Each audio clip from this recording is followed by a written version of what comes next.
காவேரி விரஜாசேயம் வைகுந்தம் ரங்கமந்திரம் ச வாசுதேவோ ரங்கேஷா பிரத்யட்ச பரமபதம்.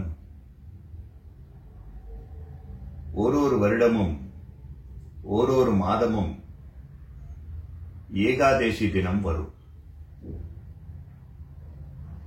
மார்கழி மாதத்தில் வரும் ஏகாதேசிக்கு வைகுந்த ஏகாதேசி என்று திருநாமம். அது ஏன் அந்த ஏகாதேசிக்கு சிறப்பு, அந்த ஏகாதேசி அன்னைக்கு நாம என்னென்ன பண்ணணுங்கிறத பத்தி ஓரிரு வார்த்தைகள் அடியேன் விண்ணப்பம் செய்கிறேன். ஏகாதேசி தினமே ஒரு சிறப்பு தான். உபவாசம்னு சொல்றோம். ஏகாதேசி அன்னைக்கு நாம எதுவும் சாப்பிடாம துவாதசி அன்னைக்கு பாராயணம் பண்ணி பகவானுக்கு அமுது செய்து நாம் அதை உண்டு அந்த விரதத்தை முடிக்க வேண்டும். இது ஒரு ஏகாதசியுமே செய்யணும். வைகுந்த ஏகாதசியின் சிறப்பு நான் கீழே சொன்னா போலே மார்கழி மாதத்தில் வரும் ஏகாதசிக்கு வைகுந்த ஏகாதசி என்று பெயர். தேவர்களுக்கு ஒரு நாள்ங்கிறது நமக்கு இந்த லோகத்திலே ஒரு வருஷம். நாழிகைன்னு சொல்றோம் இல்லையா, 1.5 மணி நாழி. அதுல பிரம்ம முகூர்த்தம்ங்கிறது ரொம்ப முக்கியம். 4:30 மணிக்கு ஆரம்பிச்சு 6 மணிக்கு முடியும். பிரம்ம முகூர்த்தத்துல தான் அநேகமா அனைத்து கோவில்லையும் நடைய திறந்து பகவான திருப்பள்ளிப்பட்டுவா. கதிரவன் குணதிசை சிகரம் வந்தடைந்தான், கணையுருள் அகன்னது காலயம் பொழுதாம்னு பாடி கதவை அகற்றி விஸ்வரூப தரிசனம்னு நமக்கெல்லாம் பகவான் சேவை சாதிப்பார். தேவர்களுக்கு இந்த 4:30 6 இந்த மார்கழி மாதம் தான். தை மாதத்துல அவளுக்கு விடிஞ்சுடுறது. அப்ப 4:30 மணிலேருந்து 6:30 மணி பிரம்ம முகூர்த்தம். அவளுக்கும் சத்துவ நேரம்.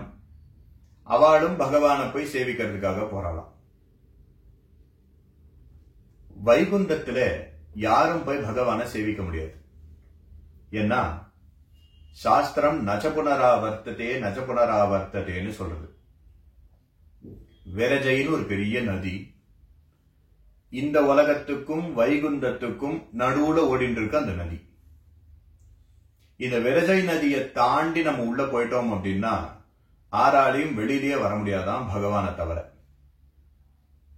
அப்போ வைகுந்தநாதனை நம்ம எப்படி போய் சேவிக்கிறது அப்படின்னு தேவர்கள் எல்லாம் போய் விரஜைக்கு இந்த பக்கம் நிக்கிறா, வைகுந்த வாசலை பார்த்துட்டே நிக்கிறா. அந்த வைகுந்த வாசலே பகவான் திறந்துட்டு அவர்களுக்காக அவர் வெளியில வராராம் வைகுந்தநாதனா. அதனாலதான் இது பேர் வைகுந்த ஏகாதசின்னு பேர். பகவான் நேர வர சொர்க்க வாசல்னு சொல்றோம். பரமபத வாசல்ங்கிறது தான் அதோடைய சரியான திருநாமம். பகவான் வெளியில வந்து அனைத்து தேவர்களுக்கும் அருள் பாலித்து அவர்களுக்கு என்னென்ன வேணுமோ கேட்டு திருப்பி வைகுந்தத்துக்கு உள்ளே போறார். சரி, இது தேவர்கள் அங்க சேவிக்கிறார். நாம் மனிதர்களாச்சே, நாம விரஜை கிட்ட போய் நிக்க முடியுமா? தேவர்களோட நாம போய் நிக்க முடியுமான்னா அதுக்குதான் ஒரு திவ்ய தேசம் ஒரு கோவில்லையும் பகவான் அங்க எப்படி நடத்துறாரோ அதே போல இங்க பரமபத வாசல் அப்படின்னு திறக்கிறார். ஸ்ரீரங்கத்துல பிரதானமா பண்றா. காவேரி விரஜாசேயம். விரஜ அங்க எப்படியோ அதே போல இங்க காவேரி. வைகுந்தம் ரங்கமந்திரம். அங்க எப்படி வைகுந்தமோ அதே போல இங்க ஸ்ரீரங்கம். ச வாசுதேவோ ரங்கேஷா. வாசுதேவன் அங்கே பரமபதநாதன் வைகுந்தநாதன். அதே போல இங்க ரங்கேசனான பகவான் ரங்கநாதன். நம்பெருமாள்னு சொல்றோம், அழகிய மணவாளன்னு சொல்றோம். பல திருநாமத்தோட ஸ்ரீரங்கத்துல பகவான் இருக்கார். பிரத்யட்ச பரமபதம். பரமபதத்துல அங்க என்னென்னலாம் எப்படி எப்படி நடக்கிறதோ அதே போல ஸ்ரீரங்கத்திலேயும் அதே போல நடக்கும் அப்படின்னு தான் இந்த ஸ்லோகன் சொல்றது. அப்ப நாமளும் போய் வைகுந்த ஏகாதசியில சேவித்தோம் அப்படின்னா அர்ச்சாவதாரம், அதாவது கோவில்ல ஒரு கோவில்லையும் பகவான் இருக்காரு இல்லையோ, அந்த கோவில்ல இருக்கிற பகவான் பரமபதநாதனை போலவே அன்னைக்கு சேவை சாதித்து அதே போல பரமபத வாசலை திறந்து நாம போய் சேவித்தோம்னா தேவர்களுக்கு என்னென்ன புண்ணியம் கிடைக்குமோ, அவர்களுக்கு என்னென்ன நல்ல கர்மாக்கள் சேருமோ அதே போல நமக்கும் புண்ணியம் கிடைத்து நல்ல கர்மாக்கள் சேரும்.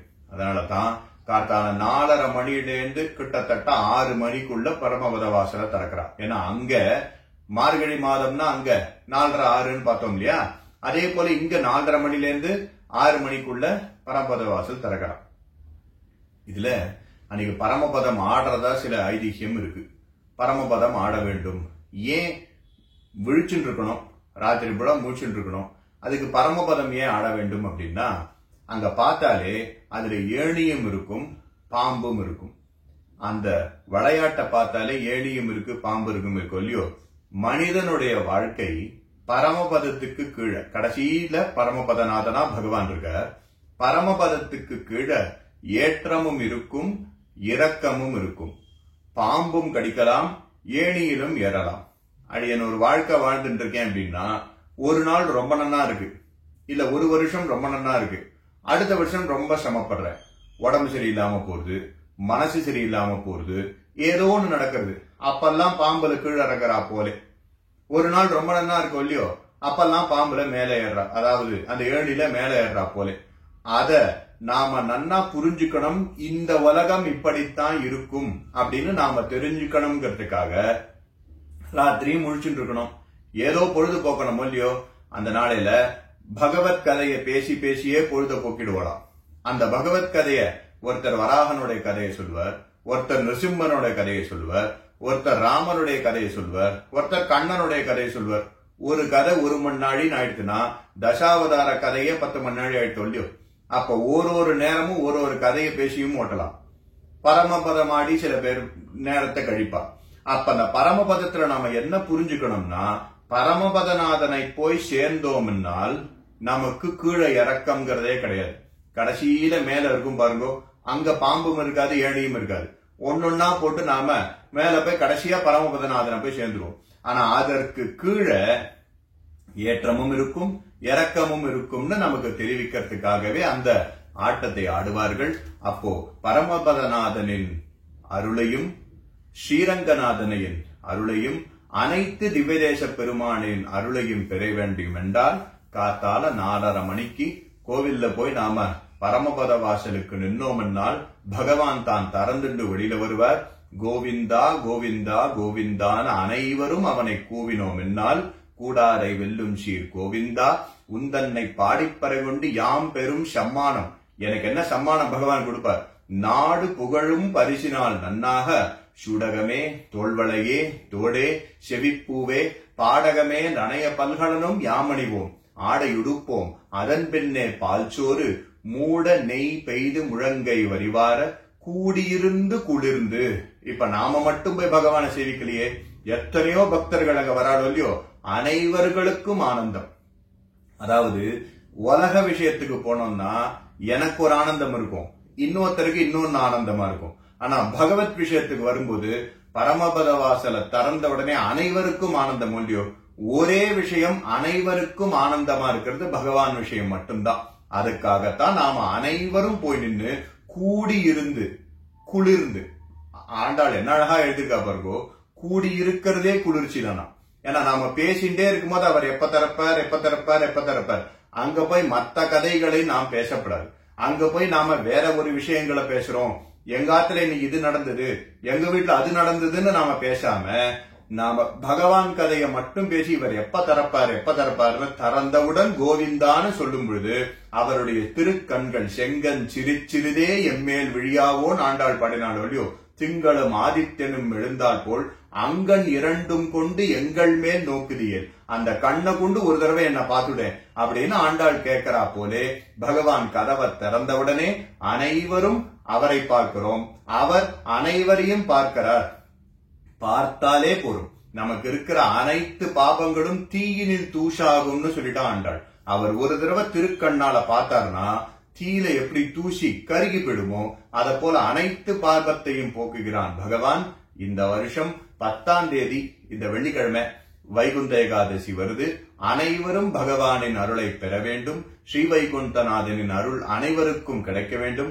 ரங்கநாதனின் அருள் அனைவருக்கும் கிடைக்க வேண்டும் என்று பிரார்த்தித்துண்டு செங்கன் திருமுகத்து செல்வ திருமாலால் எங்கும் திருவருள் பெற்று இன்புற வேண்டும் என்று பிரார்த்தித்து அமைகிறேன். சமிக்க பிரார்த்திக்கிறேன்.